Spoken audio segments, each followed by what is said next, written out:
ইসরায়েলের প্রধানমন্ত্রী Benjamin Netanyahu জাতিসংঘের এমন সিদ্ধান্তের প্রতিক্রিয়া জানিয়ে বলেন, হামাসকে সমর্থন করে সংস্থাটি নিজেকে ইতিহাসের কালো তালিকায় অন্তর্ভুক্ত করেছে।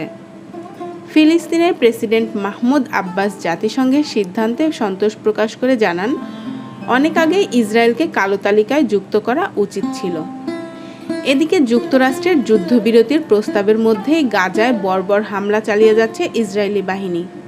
শুক্রবার 7 জুন দক্ষিণাঞ্চলীয় রাফার উত্তরে ওরাইবা এলাকায় একটি বাড়িতে হামলা চালিয়েছে নেতানিয়াহু বাহিনী। এতে বেশ কয়েকজন নিহত হয়েছেন।